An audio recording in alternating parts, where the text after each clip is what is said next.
The mana wastes, mutants, and monsters might mount a habitual attack day after day, but their raids also provide a clear and present existential threat, rallying the AlkenStar towards cohesion and unity, putting their differences aside. Even the systemic disenfranchisement of their neighbors provides enrichment for AlkenStar, while many societies in the Impossible Lands stake their stability and wealth upon magical privilege, such as Geb's hierarchy favoring the undead, or Nexus scholarly mage bureaucracy favoring the arcane. AlkenStar flourishes by opening its doors to their displaced migrants, such as living Gebites or Nexian dispossessed of their spellcraft, who in turn direct their valuable talents to the benefit of the Grand Duchy's industries and operations.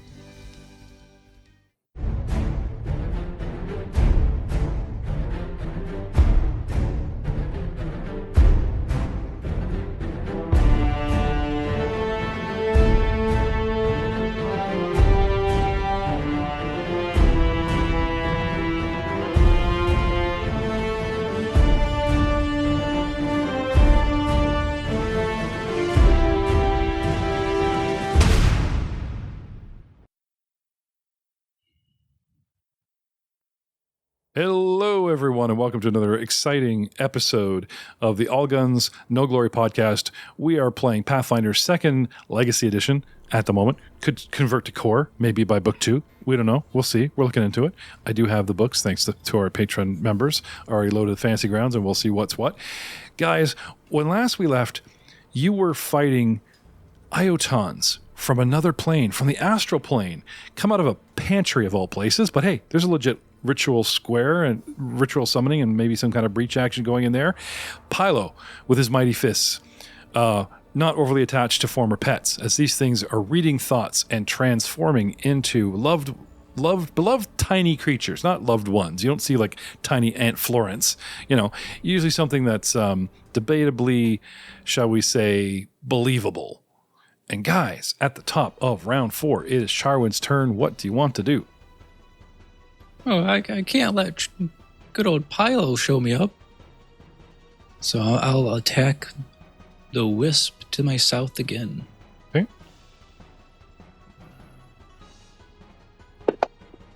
With a 22. That is a hit. And 10. 10 damage. The one to your south is the one that looks like a leashy. Oh, you know what? I forgot. This thing actually had moved up last round to attack you. So it's a little closer, just so you know. But the good news is it does not partially resist damage. I will give it the extra 4. You owe it because I am in leashy form.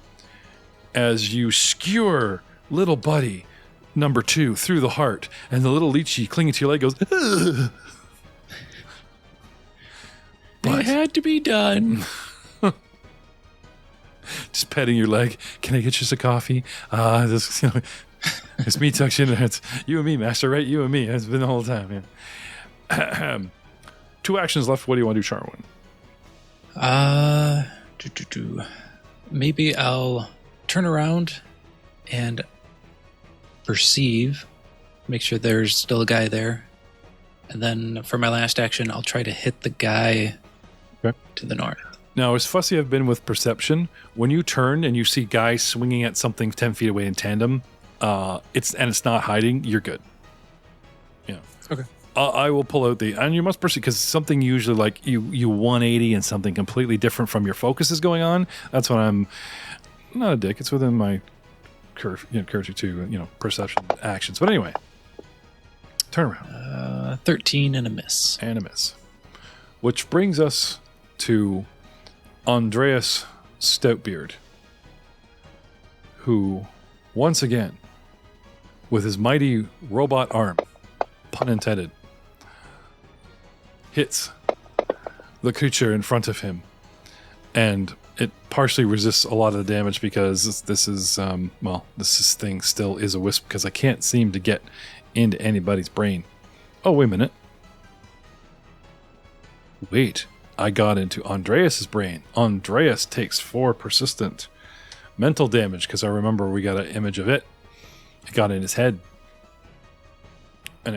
And he just goes, "No, Fluffy, no!" And he starts swinging like mad. Who Fluffy is, we might find out in a moment.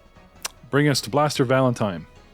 What do you want to do? Forget the flat check for Andreas. Oh, yes, thank you. So flat, it went right off the board. Come on. In the little box. 7 and a fail. Blaster Valentine. Okay. You're not having bad luck with this 1-2 combo, I'll tell you that. Yeah, I'm going to do my 1-2 combo again. I was just checking to see what the effects were for when I hit him with my sword first. It just makes it so that if I shoot my pistol, then he can't use attack of opportunity if they have it. Okay. If I successfully hit with my melee, but I'm going to do the pistol shot, then sword. Forcing it flat-footed, even though yeah. Yep. By all means. I hit first with a 17. Nice.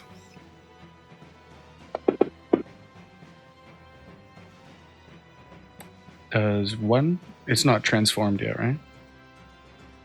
No, but even with its reduced damage, you blow it into vapor, and it is done for. And the combat ends for now. Guys, whether they're squishy paste or dead and turn into like little astro balls of goo, what do you want to do? If I knew Shuma should set up so many traps and had so many enemies, I probably would have brought some more backup. Was that a trap or was that pets? I don't know, man. There was like a weird room with stuff on the floor. Val, you opened the door. You saw it better than I did. Yes, I've not had too many run-ins with the occult, but that definitely would count. The pantry from hell. I see we get away from that room before more of those things somehow. Oh, they just flew through the door. Well, I guess if they don't know where... Oh, this is hurting my head a lot. Those things really got to me. Charwin, are you okay? I saw them kind of hitting you a little bit there. I just want to make sure you're all right. I've been better, but I'll live. Jarwin has 24 wounds and 14 current hit points. Do you guys want to spend Andreas's last heal? Might be a good idea. Probably the double heal if he's going to do it. Yeah. And focus just on Charwin this time. Yeah, I think he could. Sure. All right. With the mighty +8 to a D8. Or does he do D10s? 10 points, Charwin, dropping you to 14 wounds but 24 actual hit points. There you go.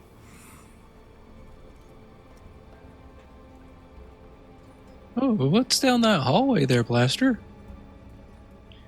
I don't know. Follow me. Stay close.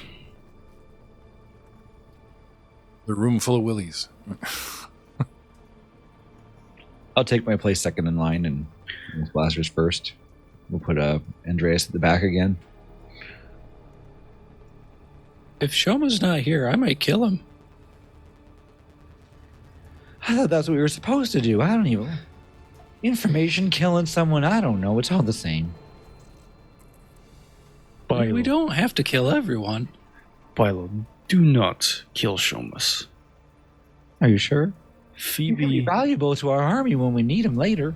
He's valuable to Phoebe, our proprietor and our employer. She needs information. But if he tries to kill me, man, it's all gloves off. No bones about it. But I tried. I'm sorry, guys. I kind of fell flat. I'm listening. I won't kill him, I promise. Soul, crystal, feeling. Just so the audience knows, they have gone all the way down the end of the hallway, and now they're just blah, blah, blah, blah. What stealth? I will save Spiegler. This is where he goes, and I will stealth the last 15 feet of the Don't waste the action, buddy. Definitely not. The hallway turns to the left once more, and while you were hooking north and then heading west along a 10, 20, 35-foot hallway, it now hooks south and only goes 10 feet before in the 15-foot spot, opening into a very large chamber. What do you do? Make a perception check to see if I can see any enemies from my From your location. vantage point? Okay. Hey, you know what? Why don't you just hit the main page, because you never know.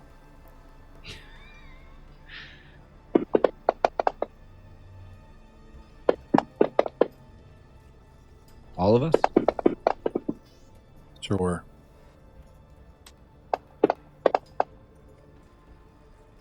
It's 28 for Pilo. Spiegler put both in the tower and actually rolled the exact same thing twice. Which is kind of cool.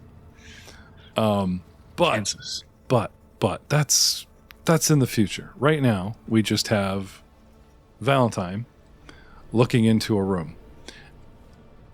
Why don't you describe what you can actually see from your point of view? From my point of view, Yeah.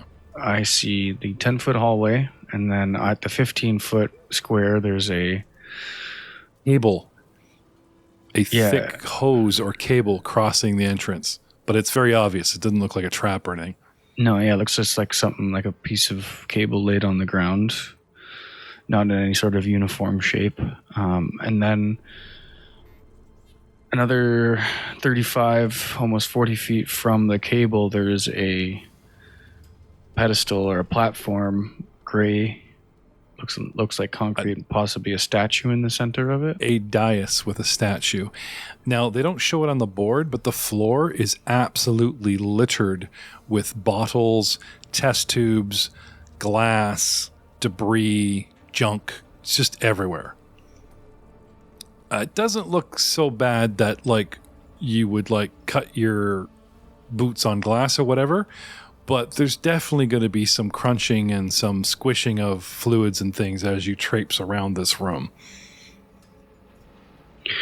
Okay. Do you want to move up and have a better look? Yeah, I'll move up to this 10 feet to like right before the cable and then do another perception check I'll cast Detect Magic. on the cable, checking to see if Okay. there's traps or if the cable's dangerous. You come up to the edge and you see, peeking around the width and breadth of the room itself, an acrid smell permeates this 45-foot wide stone chamber. Against the south wall, the chamber is a 5-foot tall stone dais, upon which stands a black granite statue of a robed and hooded figure. So you know the proverbial stone dais that's round and like a foot tall? This thing's 5 feet up. Like it's a wall of circle, like a giant wheel, and then the statue on top of it. So the statue is elevated. Yeah, it's like 15 feet from the yeah. diameter. Yeah, but I'm just saying, like, the actual height of that edge is 5 feet straight up. Like, usually a dais, it's like a step. It's Yeah, like a I was just foot. saying Yeah. 15 feet so that for the listeners can. Oh, yeah, 15-foot. Oh, I see. He's talking about the width and breadth of it, yeah. The walls of the room are filled with all sorts of alchemical equipment. Some light in here. The floor is covered with various empty bottles and glass vials. From the array of metal rods in the northwest to the large glass tank filled with a sickly green liquid to the northeast, a table covered in tools and reagents sits in the southeast corner of the room next to the dais. The only way in and out, apparently, from this room is the open hallway that you guys are coming into. And you see a clockwork automaton sitting, working away near a table. Pilo, you cast Detect Magic, and as far as I know, things come up negative. Charwin comes in, tucks in behind you. It's 30 foot, so just so you know. 30 foot Yeah. illumination. Alchemy doesn't really show up as magic, though. Right? Mm-hmm. Like, even Alchemist Fire is considered alchemy. If I got a +1 dagger, ping, oh, there's magic within the radius somewhere, and then we get into all that crap, but no. So far, you're clean. Sorry. The room... I've got... Where are we here? They don't have a picture of this thing. Okay, 1 second. For our video audience and for our listening audience, I will describe the interesting clockwork contraption in the room. It is low to the ground. It is like a crab, like a rectangular crab with arms that pop out and fold, and like the knees are at the top and it pincers at the bottom kind of thing. You follow me? It has 2 like steaming pipes out the back and 2 little pincer forearms, but on the end, instead of claws, it has like a drill and a shock bit. You know, the type that it looks like a giant screwdriver, but it pulsates on a piston, like for breaking up concrete or something like that. The other one looks like a big spindle drill. It has 4 legs that pop out and sort of go down to the knee, up to the ankle, and down to the floor like spider legs kind of thing. But it's a brick shape, you know.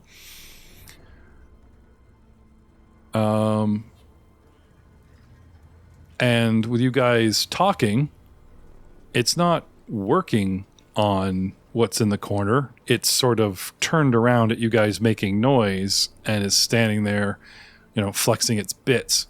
Starting with Charwin at the back of the line. What do you want to do?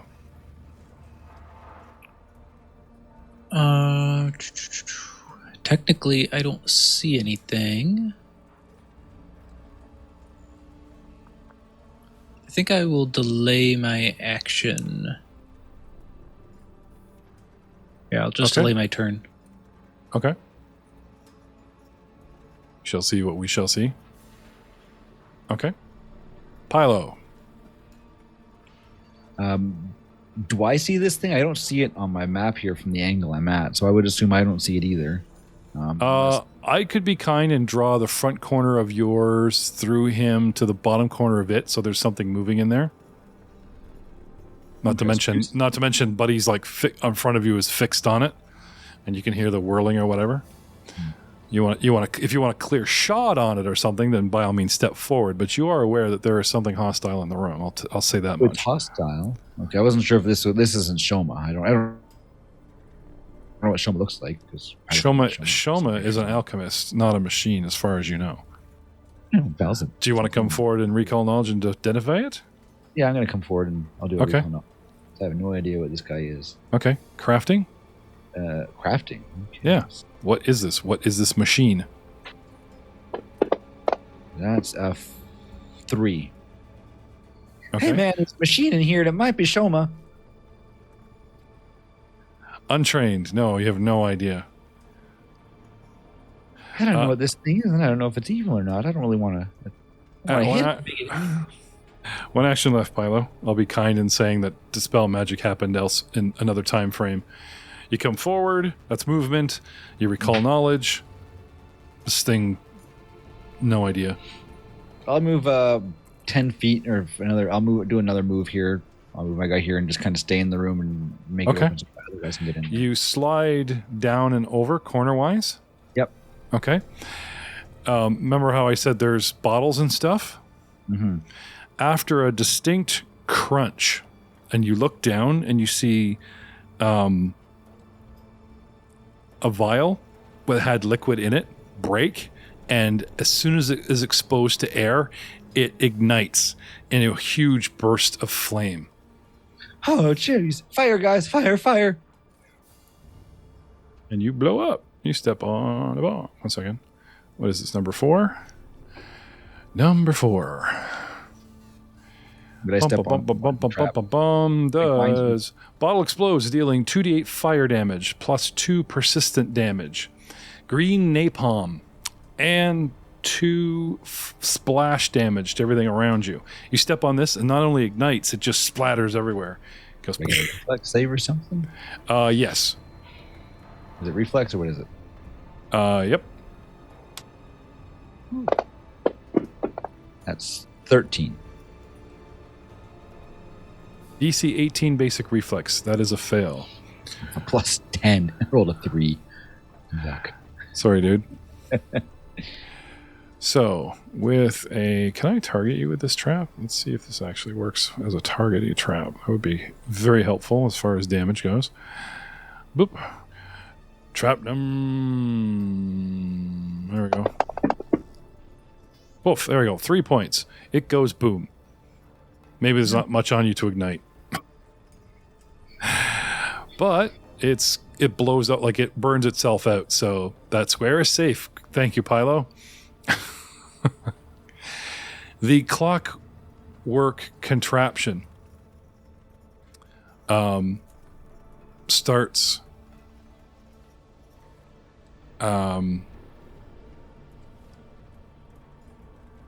fidgeting excitedly in its square.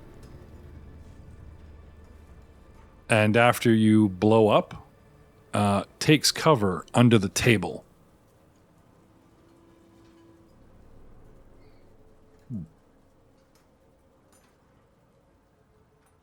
Then we have Blaster Valentine in the doorway. Pilo came out, wanted to identify something, mumbling about, doesn't seem to, he's mumbling about his magic, nothing lights up. And then he steps on a bunch of chemical test tubes, and this green fire just engulfs him. Boom, and he takes some damage.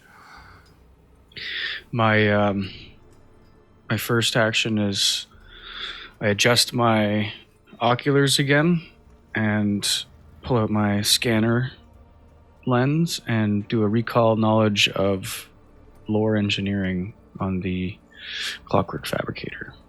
Okay. For 15. I'm a clockwork fabricator. How'd you figure that out? Do I have a name? Did I show up in the?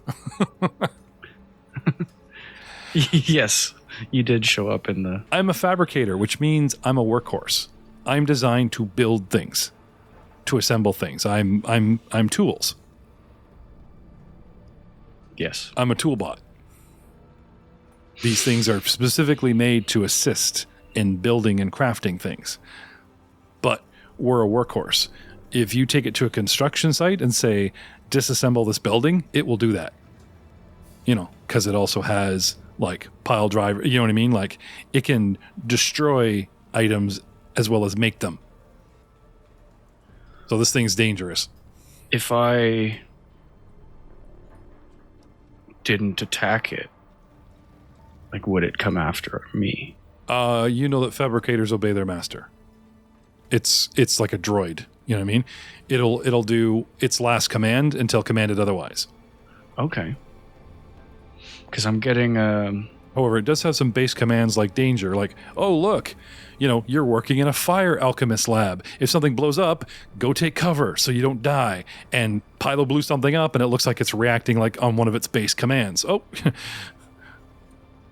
Yeah, because I was wondering about. Yeah, imagine its master saying, "If I drop a test tube and I catch on fire, put me out, or go take cover." Don't. This green shit dangerous, right? There's massive tanks, like a 10x10 tank and a bunch of 5-foot tanks, filled with the crap that Pilo just stepped on. And Pilo's putting this together. The rest of us are busy going, clockwork fabricator. Anyway. What do you want to do there, Blaster? I would like to...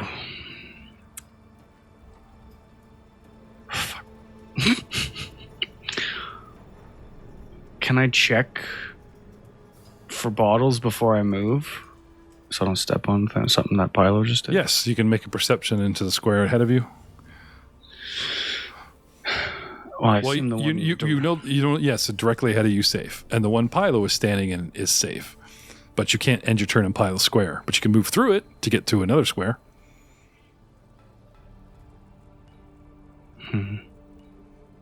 So you could stay just inside the doorway and do whatever you want to do, or you've recalled, now you're moving, which is burning a second ep, and then you proceed to finish your movement in one of the squares that are adjacent. Pick one. Ping for me, right? Do you want to investigate this square or this square? Is it directly in front of you or to your left? Because Pilo is to your right. Yeah, I'll inspect the one to my left, the east side. Oh, right. I gotta roll. Oh, man. I got In the tower. Sorry. That's all right. Anyway, you believe you don't see anything. And you step there and you're fine. And you're done. Okay. Unless you want to just keep moving. No.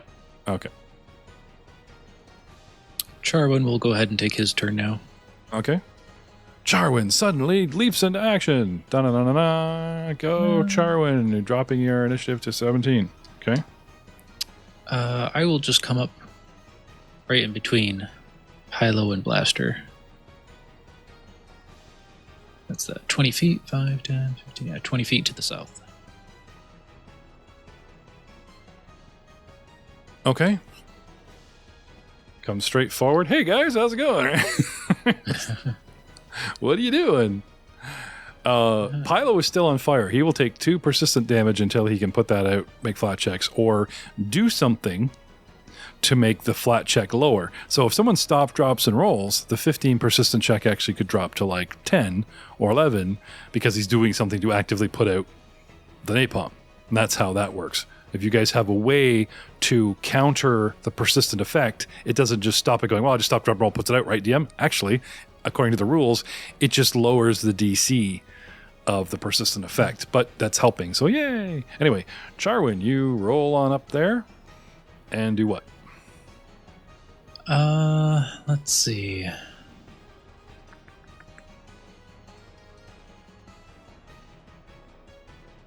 Yeah, maybe I will.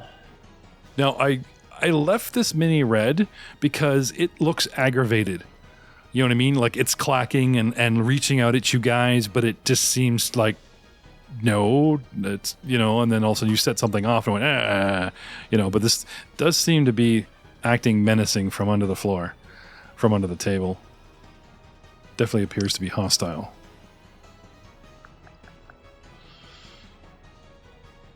Persistent damage is pretty bad, though. I hate that. So I will attempt to help Pilo put it out.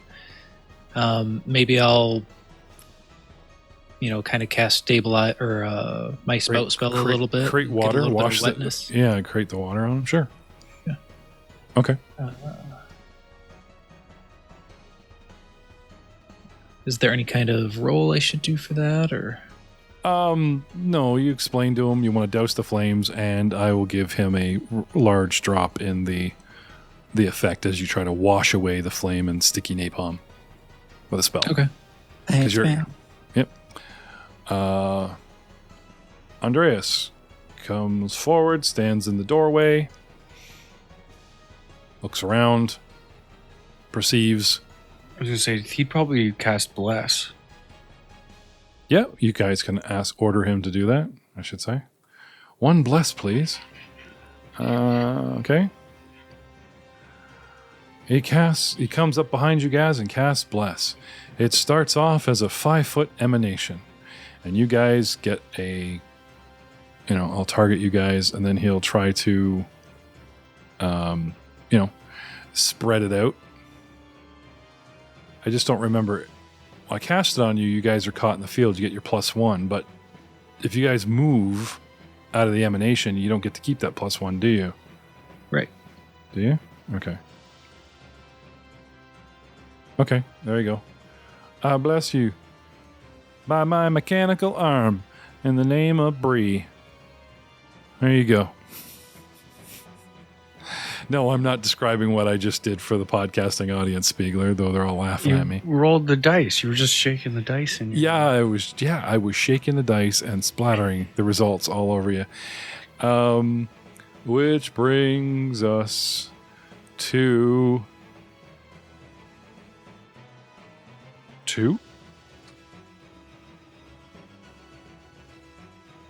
Pilo. Hey guys, when I stepped on that thing and it blew up, that creature hid under the table. I watched it all happen. So maybe they're afraid of fire. And that's one action to warn my buddies about that, right? Can I tell them what I saw happening? Yeah, sure. Okay. Okay. The next one I'm going to just kind of... You put the connection of like, look, foot, step, bad, things on the floor, and you also tell them exactly what you think it is. Like I hinted at the tank, and that thing reacted as you know what I mean? Like you're connecting the dots. The whole kind of information. Yeah, like this room is pretty explodey. Yep. Let's be careful. Can I look around and see if there's any of those other jars filled with liquid on the floor as well? Kind of anywhere in the room? There is so much junk. It's like pick a 5-foot square and search it. Gotcha. Because a cursory glance, you could miss them. Okay, I'll look in the square in front of me then for another one there. Okay, in the tower? One sec here, sorry. Got a cat on my desk and I have to get it off because it's blocking my screen. You find a cat. I found cat. Where's my skill? Pilo with like an actual cat familiar, like a flesh one that just loves him and constantly rubs up against him. Or maybe a dog that chews on his leg, that'd be funny. Animal companion, this dog loves me. So I'm looking at say if it was a cat, he probably ties twine around his leg so it can use him as a scratching post. Trailing, yeah. You don't seem to see anything in the square ahead of you. Do you want to move into it? I'll move into it, yeah. Okay, and third action? You talked to the guys, yeah. Talked, okay. Looked, moved. Yep. Okay, so without meta, now you guys have a connection between vials of green glowing napalm on the floor that could be anywhere, hiding in all the debris, possibly that crap in the tank, and that thing decided to act tactically, which means it knows there's stuff on the floor, which means Master told it there was stuff on the floor, which means the floor has been purposely trapped. Basically, if Pilo hasn't spelled that out enough for you in the 2 seconds, one can make one single action in a 3-action, 6-second round. I can walk and talk. The creature comes rushing forward 5, 10, 15, and adjacent on an angle towards our other clockwork friend. Comes rushing forward and then much more advanced than clockwork. Swipes at you with a buzzsaw blade attached to one hand with a natural 20 and goes right for the leg. Does 1d4 plus 6 slashing, plus it cuts you so badly you take 1d6 bleed fluiding damage. I didn't take the persistent damage while I'm forgetting that right now. I have to do check. Right. So first you take the 2 points of damage. Mm-hmm. So I'll take you 16. And a bit of action to... Well, you take the damage, and then at the end, very end around, you resist. So now at the end of resisting, it's you were taking the persistent damage. He goes over and helps you, washes it off, and I'm dropping the DC from 15 down to 10. Yeah, so just a D20 check? Yep, flat. 15. There you go. No more persistent fire from turn there just before I forgot I went. No. I'm glad because I hate retconning too far back, so that's fine. He buzzsaws the leg of Blaster Valentine, heavily damaging him for 23 points of damage. But that's not all.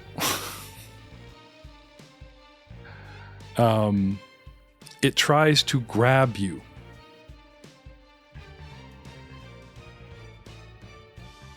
Where are we here? It talks about a grab, but it doesn't talk my plus to hit, so I'm assuming I have the same plus to hit that I do with my saw. Tries to grab you. Grab one leg, and then buzzsaw the other. Grabs you with a 30. So grabs one leg, and then just starts sawing off the other one. And you are considered grabbed blaster, and that's my third action. At this point, stepping out from behind a drape that's, for theatrical effect, behind the statue, a man steps out. He has hair so orange and standing up on his head, it quite looks like flame itself. His skin is hardened and blackened to a purple hue, and there are cracks almost like lava in his face and skin, and his eyes glow as if heat inside him is literally trying to escape. I give you Shoma Lysarius.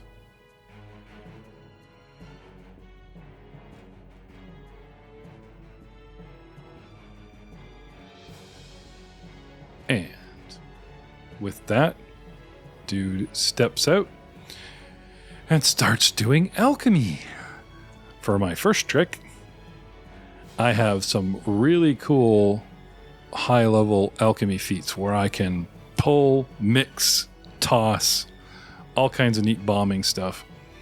Let's talk about Quick Bomber, where as a single action, I can interact, draw a bomb, mix it, and strike with it by tossing it your way. And I have Fire Lob, which instead of a 20-foot lob, it's 30 feet. And I have Firebug, so I do 1 point of additional fire damage on any successful strike. And guess what I'm lobbing at you? I am making my special formula on the spot. Fresh. Just for you. And I lob it right at Charwin, hoping for maximum splashy damage in every direction. So, bomb number 1 goes flying through the air. Whoosh. And misses Charwin. Hits the ground at his feet. Can I have a reflex from everybody, including, I'll get you guys to do the dwarf as well.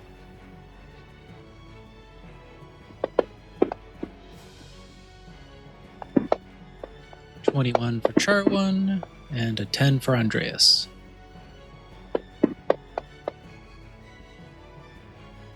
$23. Steps out behind a statue. Malburg will protect me, and if not, my own genius. Toss. Today's DC is Brought to you by. I'm trying to figure out the DC for his. What did we got here? Charwin 21, Andreas 10, Pilo. I believe Pilo saves, if not half, you guys. Where's my bombs? Where's my bombs? 1 second. They give me everything except for the pertinent stuff. A little Lysarium, if you please. Blah, blah, blah, blah, blah. Fire. Does he also his hit guy too? Does he also hit his guy too? No. A splash radius is 1 square every direction around Charwin. My creature is 10 feet away. But you know what I do hit? I hit the floor next to just below Valentine. And as that stuff splashes all around, there is a ever so slight chance that I might set off some floor. But with a miss, it's doubtful. Anyway, we are going to do... Where are we here?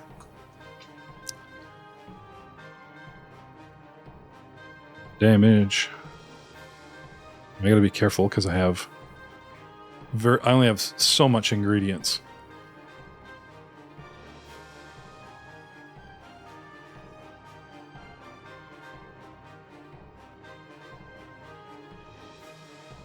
Okay. Charwin. No, that didn't work.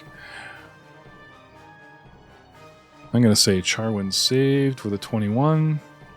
Where are we here? So you only took 1 point, not 2. Or we're going to say Andreas. What did Andreas get, guys? 10. Fail. 10. Okay, Andreas will take 2 points. And I will say that you guys also save, taking 1 each. Just a little splash damage. Nothing too serious. Nothing too... Charwin took 1. Andreas took 2. Where's Valentine? Oh, there you are. Valentine, not in great shape. Takes 1 point of the flaming fire damage. And he lobs this stuff. He makes it. Puts blue and brown together, makes green. Or puts, blue and yellow liquids together, makes that really neon green and lobs at you guys. But that's not all. See him on the map? Yeah. I don't see him yet. Well, when I'm done grandstanding, I will make him appear. Here. Puff. Hello. Step out. Ah! Sorry. He actually steps out a bit further. No, I'm here. Up in the air and a little bit back. And then mixes some more together and throws another concoction end over end at Charwin. Sorry, because you're at the middle. Whee! And nails Charwin 24 with a lesser Tanglefoot bag mixture. Charwin, you get a reflex, sir. Woohoo! Nat 20 for 26. Okay, it says 17. So you are, if you save, you are not quite so affected, I believe. Or the effects are minimal. As he hits you with a bunch of sticky goo. And then he's revealed himself. Ah! Something about a name will protect him, if not his own genius blaster, Valentine. Would you like to recall knowledge, see who he is invoking, or do you care? Don't care. Okay, athletics. 12. Failed. For what? Trying to escape. Grabbed. Oh, right. Okay, you want to try again? -5? Is that how that works? Yeah, every time because you're combating, you every attempt is less and less. Just like attacking. Or you can shoot it in the face. I mean, this thing just literally almost sawed your leg off. I'm just going to -5 for my roll after I roll it.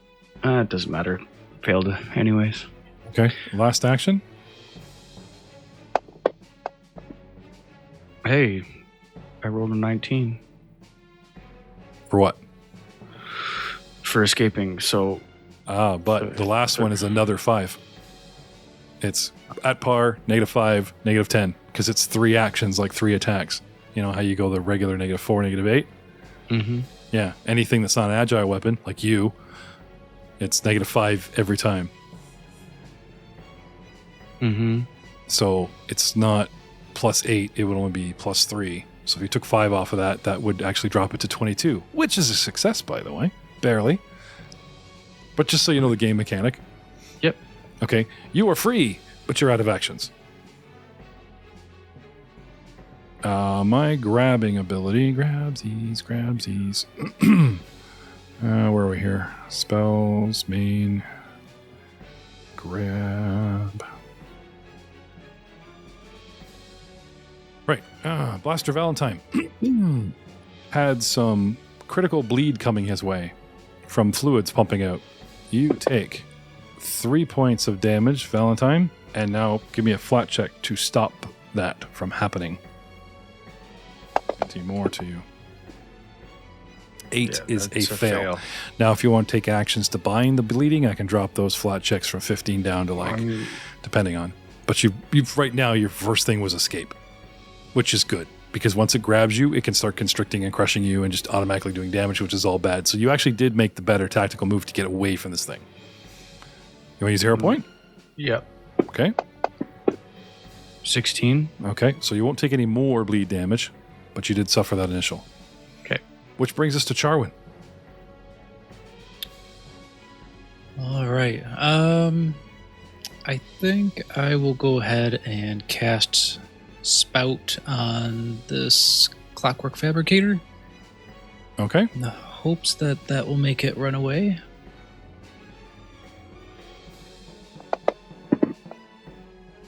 Get away from him! And it looks like it succeeded for half damage. It takes no damage. Yes, I am a machine and somewhat relatively resistant to certain either spells or physical damage. Does it push it back, Drew? This one does not know. Well, Now, if you do the math, you did 8 points. I saved for half, which means you do 4 points. And nothing got through, and I took 0. So guess what my resistance is to physical damage? at least 4. Yep. Yay! D&D math is fun. What else you got for me, sir? Oh, did I mention you're a boss fight? Don't hold back, gentlemen, or it will cost you your lives. Blaster looks in pretty bad shape, but I'm probably not the best person to do battle medicine. Oh, Andreas, you can order Andreas to help him. Yeah, I think what I'll do is I'll pull out a healing potion minor. Okay. So that I can give it to him later. Or, Okay. just kind of pull it out, and if he wants to grab it on his turn kind of thing. Okay. Good. Andreas will do exactly that. Do you guys want Andreas to use his battle medicine on Valentine? Because Valentine is hurt very badly. And is still toe-to-toe with this thing. I think that would make sense. Mm-hmm. Mm-hmm. Yeah, that's what Battle medicine, go! Okay. Battle medicine, 23. Not a crit, but still. pretty good. Using my medicine/crafting on Valentine, battle medicine, he gives him back 6 points. Better than nothing. As his first action. Sorry, his first action, he will concentrate on Bless and try to extend the range, which, I'll just quickly have a look here. Should go up probably 5 feet in every direction.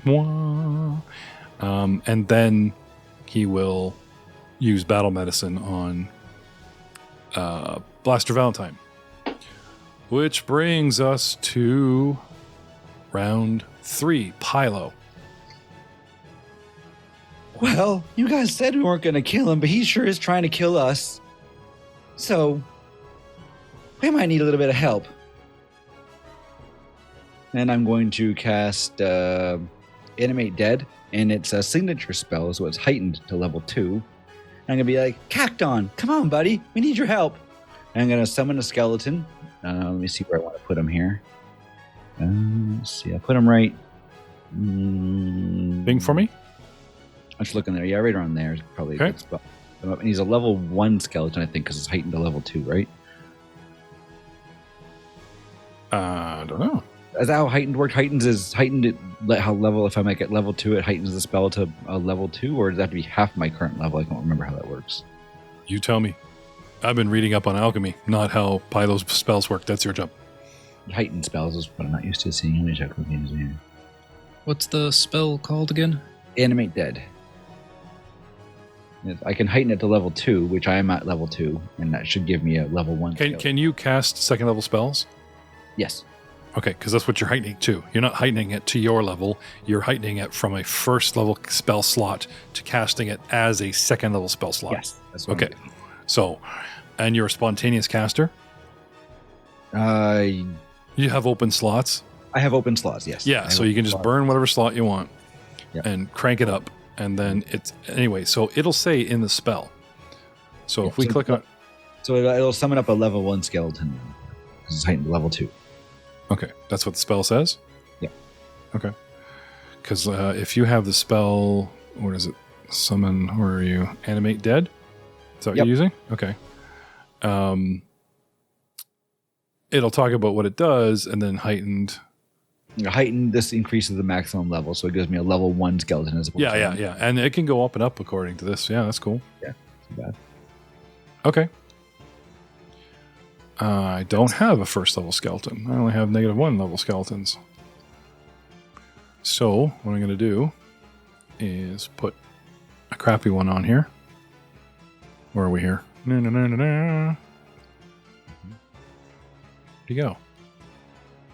Throw him in the board. Hope for the best. Mr. Skeleton, where are you? Oh, here we go. United skeleton. Boing.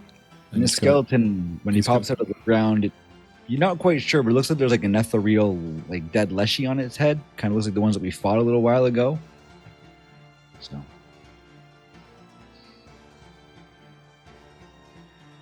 Yeah, that doesn't freak out little buddy at all. Well, the Charwin, man, you gave him the name. Oh, yeah. His name's Cacton. When we were fighting that big cactus guy, he had his little leshy friends. I turned one into a skeleton. Brought him back for you. That's all I can do. Okay. Nasher? I think we want to make him beefier, like a better attack or better hit points or something. You don't have to get into weird attacks. A ghoul? Yeah. Whatever has the most hit points, give that. Plague zombie? Scorned hound? Or skeletal soldier? Because you're animating undead, you're not just making better skeletons. That's why I couldn't find a better skeleton, because you're getting actually a better class of undead. That makes sense. So if we ask for the good old undead,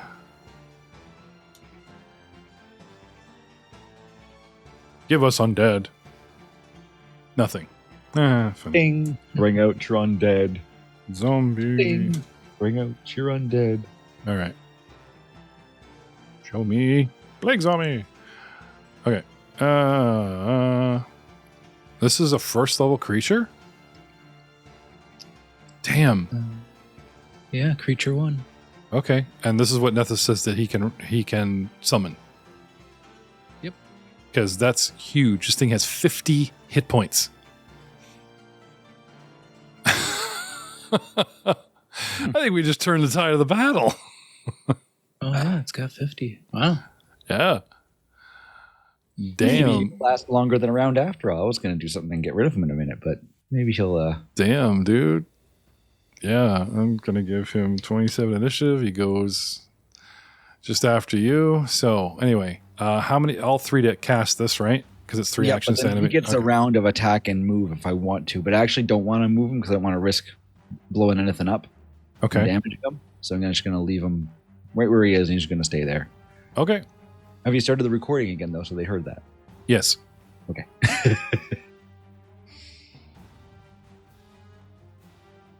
Which brings me to the Clockwork Fabricator, which is happy that it has found an opponent, and since that opponent has not moved away, it is going to continue to attack that opponent, because unfortunately this is sort of a single-minded thing.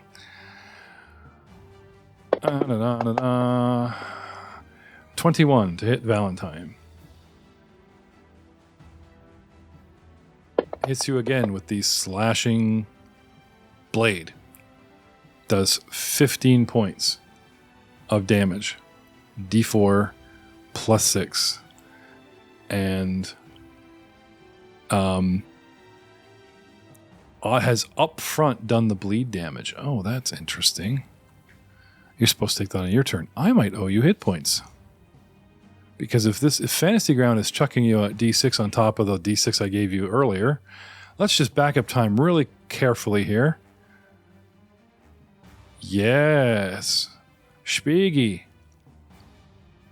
I don't know about critting bleed damage, but there's 6 points that it just tossed on top of everything here. So I owe you 6 hit points, man. It didn't do 23 points. I don't know why it's putting the bleed in there on top of it. So you're not as bad off as we thought. So there's some good news. I will keep this bleed in, because when it comes to your turn, you're going to take it, unless somebody can heal you before your actual turn, which is doubtful. I'll retract that 6 points, but Look, we know the future now.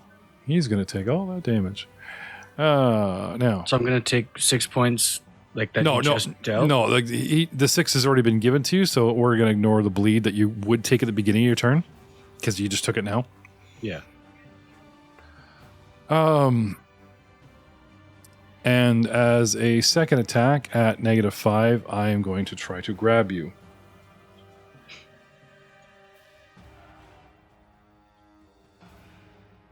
Okay. Plus 11 to natural 1. So I crit fail. I don't have a name, so no cards, but I will cost my third action. And that is me, which brings us now to the actual Ifrit. You conjure a creature right in front of me, comes crawling out of the floor, and he's like, ah!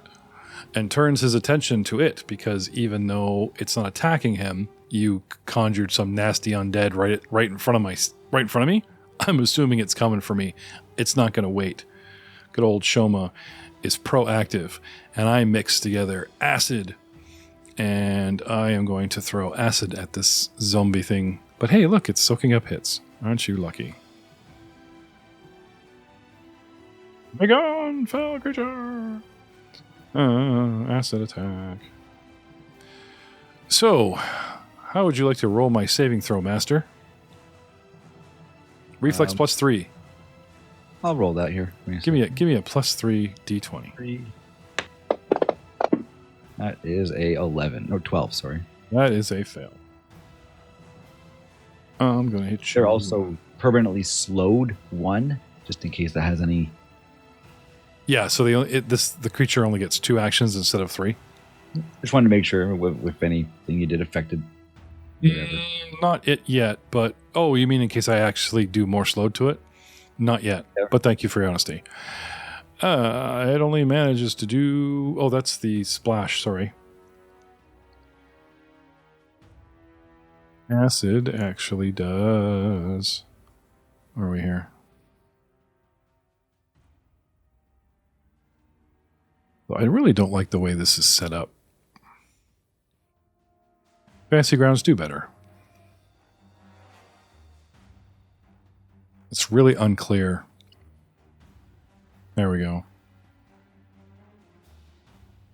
Nope, that's 2 points of acid, but where's the rest of my damage? Okay. Anyway, acid is supposed to be 2d6, not 2. So, I'm going to... Yeah. 9 points. So I'll give him another 7. Because of the 2. That makes sense? And I threw acid on the zombie. And he hits it with a second flask. Sorry, he tries to hit it with a second flask. Which is a toss at -5. Bombs away number 2. And hits your zombie again. Does another... Come on.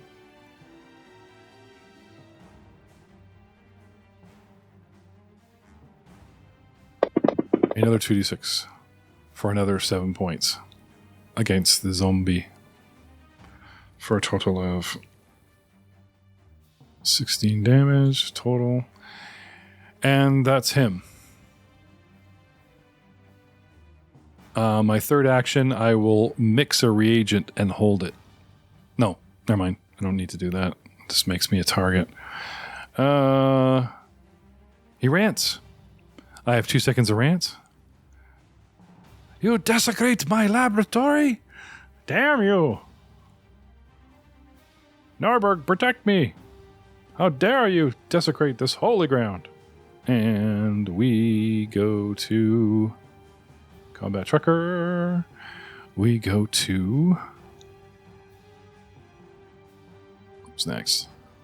Blaster Valentine. You take that 6 points, like I said, and that's done. What do you want to do, Blaster? I don't believe this thing grabbed you. So you're free. Do you want to move?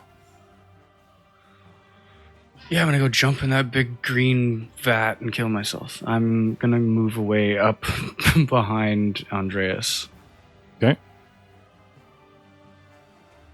Back here? Yeah. Okay. Might I suggest that if you were going to discharge your weapon, you do it first, then move? That way you're not taking penalties of shooting through friends? Yeah, that's a good. I guess I will have enough actions to do a shot and then run away.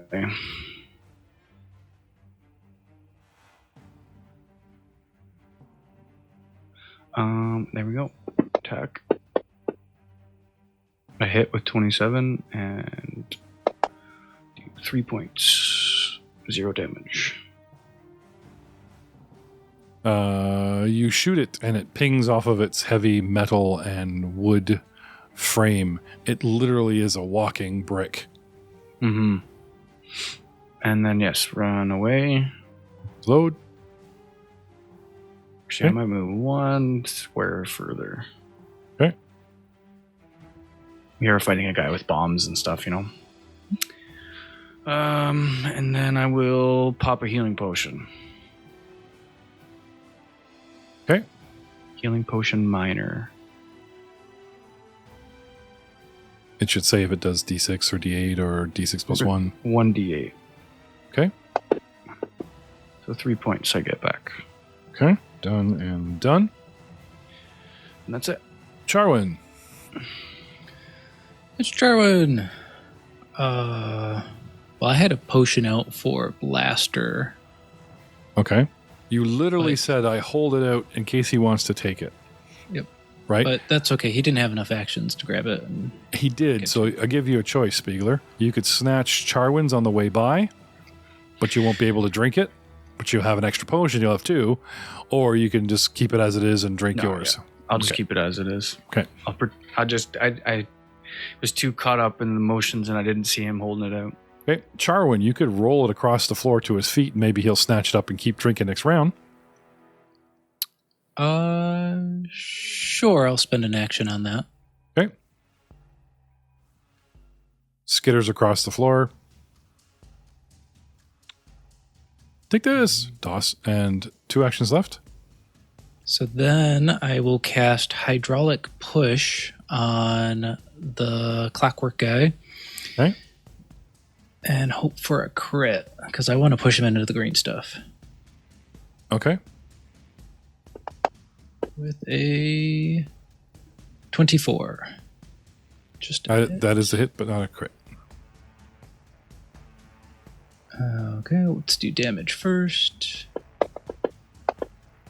That is 22 damage, Okay. partially resisted. It takes 18 points, so now we know its resistance is 4. But you do a crap ton of damage as this thing. Now, did anyone actually recall on this thing, the fabricator? I think Blaster did once. Right. But the you're talking- Fabricator gets pushed back 5 feet. Spiegler, I will be kind. Anything that has immunities also has weaknesses. What are your weaknesses? Do you have any? No, nothing listed.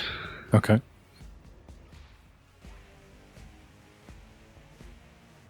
You want to spend a recall on your turn? We'll talk more about what could take me down quicker. Charwin, you cast your spell and do pretty good. Andreas Stoutbeard. So when I concentrate, I should re-up the actual bless on you guys, shouldn't I? So you guys get pluses to hit, Yeah. which I did not do. Is that 1 action or 2 actions? It's 1 action, I think. But anyway, I'm just wondering if that 24 would have been 25. And if you had crit. I don't think anything anybody else did would have been that affected. But no, you'd need a 29 to crit me. Never mind. It's got a No, pretty high. it's showing an effect +1 on my attack already. Oh, okay. All right. He has burned both his heals. You guys want him to wade in and start attacking this thing? You guys have been holding him back for heals and spells, which he's running out of. Yeah, I don't know if there's much more he can do for us other than start whacking. He can cast magic weapon on him or one of your weapons, making it very powerful. I'd say I'm thinking- he cast it on himself. That's what I'm Yeah, thinking. but then he's magic doing weapons. but then he's doing all the work. So like I said, he would offer one of you guys the spell magic weapon, which turns your weapon into a +1 striking weapon, which doubles your dice, blah blah blah. Right? So who's your big DPS guy? That would I would be kind me. of think, yeah, blaster. Yeah, right. So I'm going to step back here. And I am going to cast magic weapon on your gun. So we will say, where is it here? I don't know if this is going to work or not. But if I target you and then cast magic weapon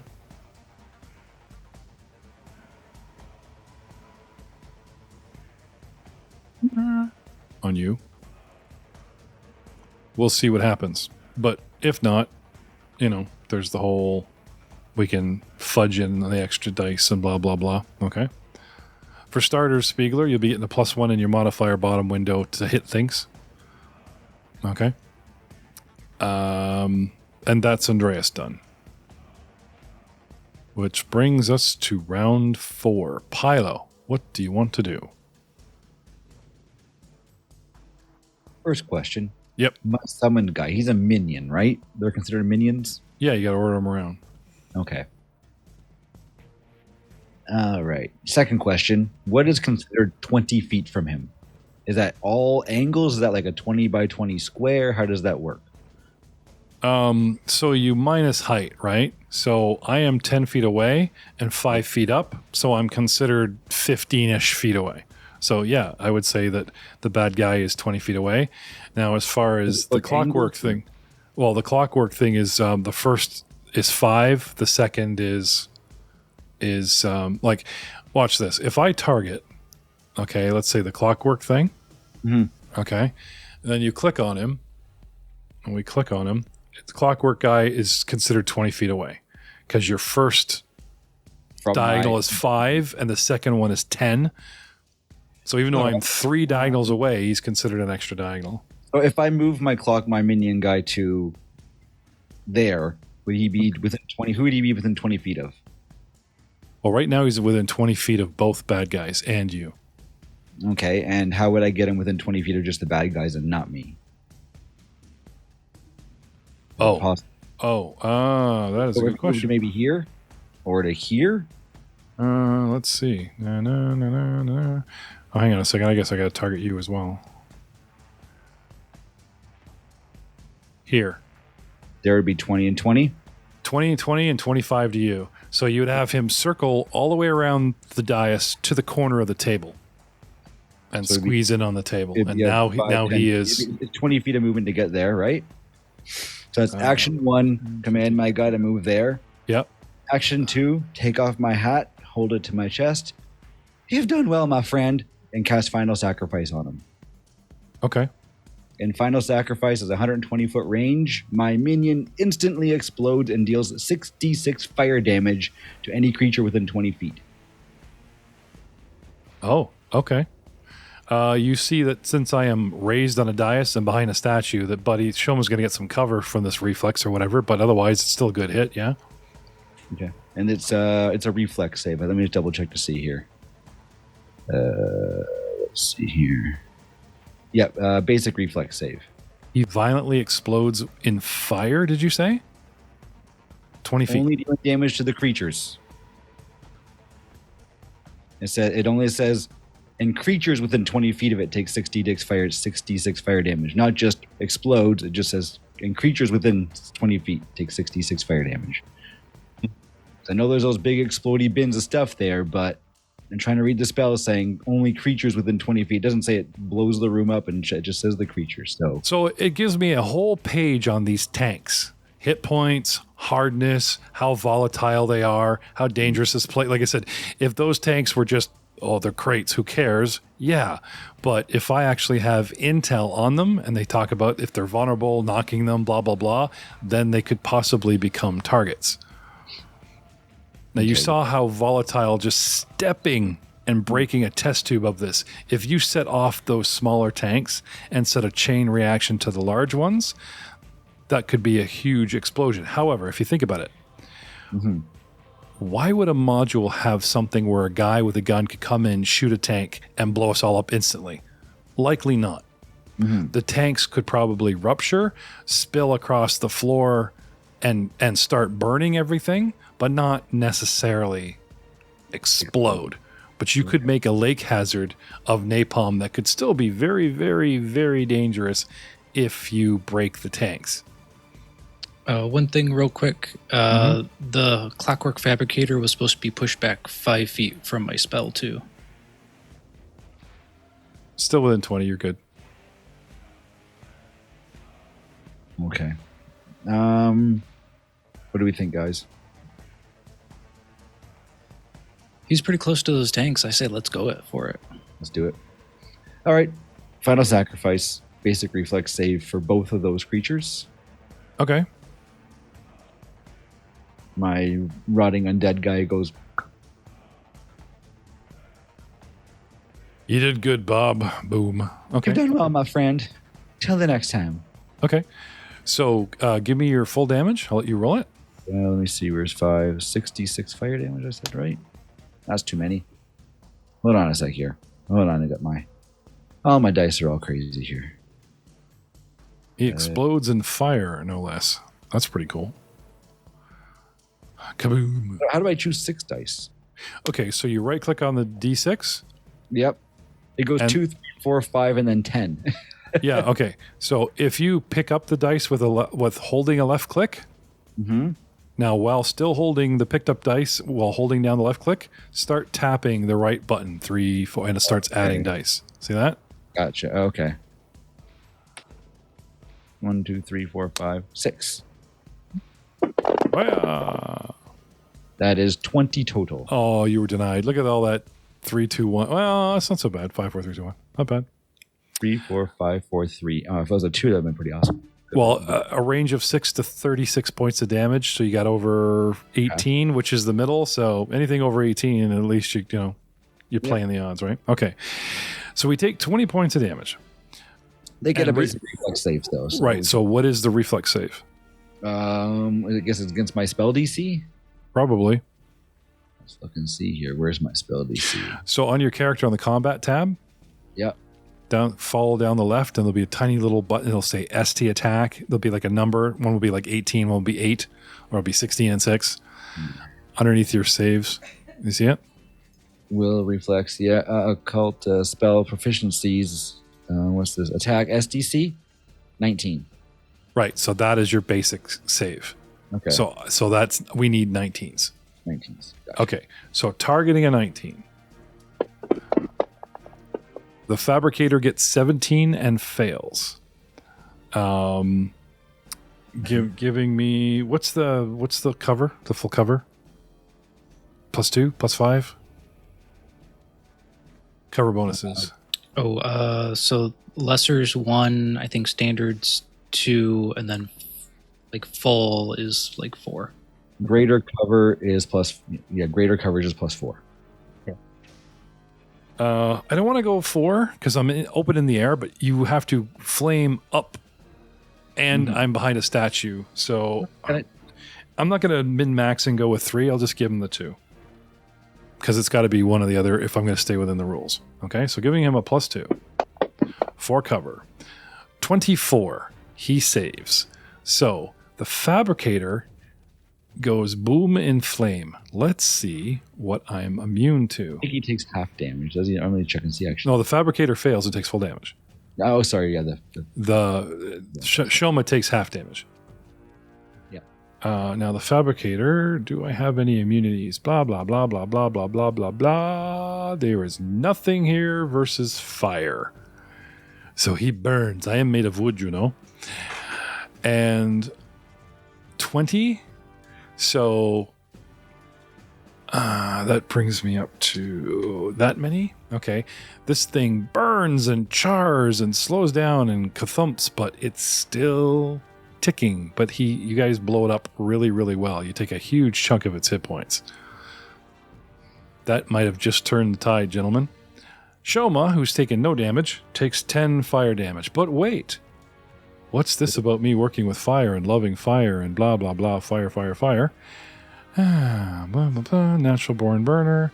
Anything I do does this, yada, yada, yada. Spells. There is something here about me taking fire damage and liking it.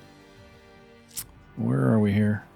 Infused. I do this, I make fire, I'm good with fire, blah, blah, blah, blah, blah. Okay. All my fires seem pro, not con. So, here we go. Fire resist 3. So I actually only take 7 points. I am somewhat fire resistant. So you just managed to piss him off. Take 7 points of damage. But, very cool round from Pilo. The Clockwork Fabricator.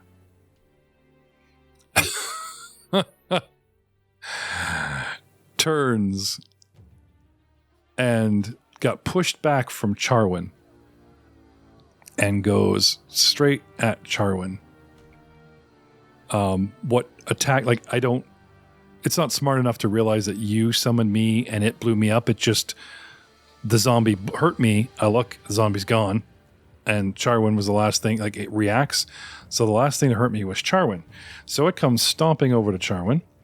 And Charwin gets the old buzzsaw. But first, I'm going to be smart. We're going to grab Charwin. So I'm going to make an it's an athletics check. Oh, crap. Now I remember. Athletics check to grab you. 21. Does that hit your fortitude DC plus 10? Or sorry, your fortitude reflex. Charwin, you're all blurry. 18. Okay, so he grabs you. So now we give Charwin the grabbed condition, and it starts constricting. Once it grabs you, it starts crushing your leg, and you take a fortitude save DC 21 for half damage. 17. That is a fail. You take 2d4 plus 4 bludgeoning damage. Charwin takes 12 points of damage. And that's me. 1 to move, 1 to grab, 1 to constrict, and starts crushing you for that much damage. And then we go to Shoma, who's really pissed off. Shoma is going to turn his attention to Pilo. Will not stand for this. Where are we here? I am going to... Hey, look at this, guys. He pulls out bottled lightning, makes it himself, and tosses it at...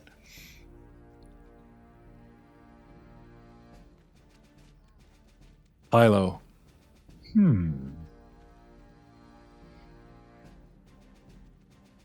Pilo, can I have a reflex save, please? Oh, man, you certainly can. Reflex save. Natural 1. Oh, for an dear. 11.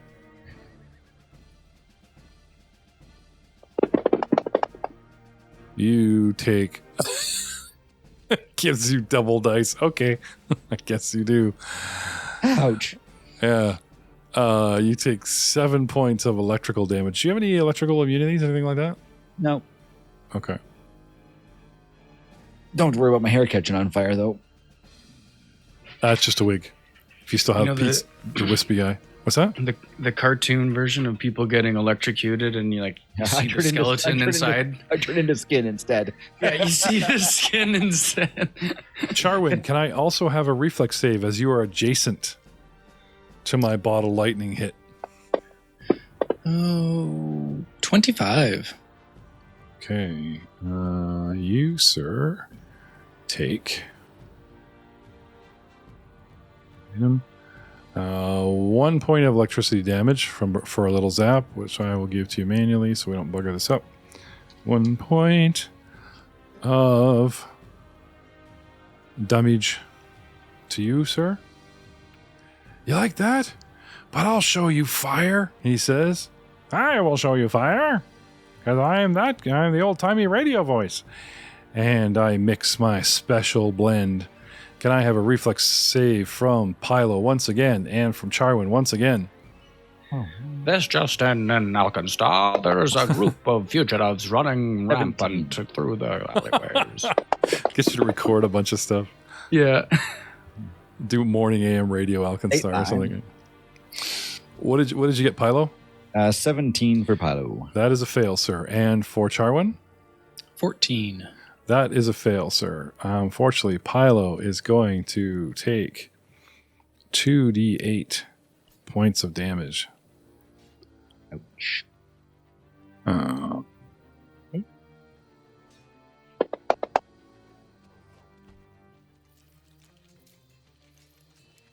Didn't do anything. Pilo takes 8 points and is up to... Oh, I can't do math. 32? That's it, yeah. Which gives me 5. 5 left. And Charwin takes 2 points of fire damage. Where did he throw it to? Did he hit me? Yeah, I'm actually hitting you directly, which means you failed twice. You're actually going to take persistent electrical and fire damage until we can put you out. I'm an alchemist, and now I'm pissed off. Jerk. Blaster Valentine. Hey, Blaster Valentine, recall knowledge. Let's think about how to take down that machine that has your friend grabbed, right? Well, then that would use up an action, which I need an action to shoot, an action to reload. Okay, then come back out here and shoot things. I'm actually just going to shoot over Andreas's shoulders because he's a little dwarf. I get +1 shield bonus for the dwarf, and I have cover because you're shooting around a corner. Because between Charwin and that corner, that's a very narrow beam, so I'm going to have like a +3 in my AC. +2 from one from Bless and one from Magic weapon, so negates that. All right. So give me a -2, I'm going to say. One from the corner and one from the dwarf. In your... Yeah, that worked. Now, what is your normal plus to hit with your main plus? Plus 13.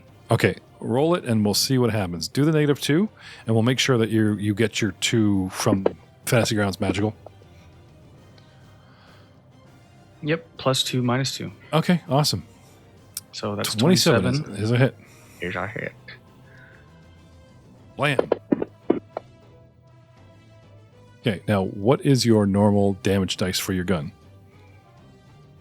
Just 1d6. So roll another d6 because it became a striking weapon. Okay. So you do 7 points of damage and another 5 for a total of 13. Awesome. So it tracks that, and I will do another 5 for 6. Okay.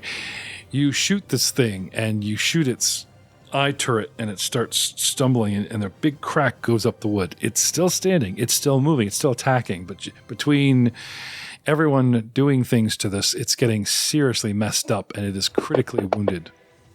And then I get another 5 hit points back from another health potion. Okay. Blaster is going to get 5 back. Done and done. And that's you. Okay. Charwin. Now you shoot, you reload, and then you drink the potion, right? Spiegler? Shoot, reload, drink potion? Yeah. Okay. I know it's a pain in the ass. We always assume you are reloading, but you got to state it. Charwin. Oh, I suppose I don't want to be here, so I'll try an athletics. DC 22. Escape DC, acrobatics, or athletics 22. It has a good grip on you. Can I just hit it? Like Hang for on. damage, not to escape? Yep, 1 second. Let me just give you the grab condition, and then whatever that does to you. Okay, go ahead. Just destroy it. Might be your better tactic, considering how low in hit points it may be. Got a Miss. 17. That is a miss. Go again. Yeah, let's just try it again. Or did you want to use your hit point? Or did you already use your hit point? I already used it. Denied. That was a 20 goodness. going to a 22. Critical miss. You're stabbing it and you're just chewing at dead parts of it that have already fallen off. That's 2 actions. You got 1 left. With With the crit miss, would I lose my last action? Yes. Yeah. Probably would. Okay. Save me, Andreas. Yeah. Stout Beard's got to do everything, right? oh, no, Yonkanobi, you're my only hope. Andreas comes out. Unless you guys think otherwise, I think Eric would be like, I just smash it. Yeah. You know, like instead of trying to free his friend, yeah. The board of directors says, please, Andreas, smash this thing. We are so tired. He hits it with a 21. And he destroys it. Eric, wherever you are. Typical Eric. We would do all the hard work, and he comes in and cleans up. Comes in, gets the kill for you. But that's okay. He's got that dwarven knowledge. He knows its weak points. Yes. That's right. He is a clockwork guy, isn't he? He's got that magic touch. Ooh. Yeah. All right. Round 5. We are turning the tide of the battle, gentlemen, but the battle has yet to be won, starting with Pilo. Okay. And we will see you all next time. Oh, I'm sorry, Paul. I didn't think I was going to let you do anything more fabulous than blowing up zombies. And Pilo collapses into a pile of bones. And violent. And dead.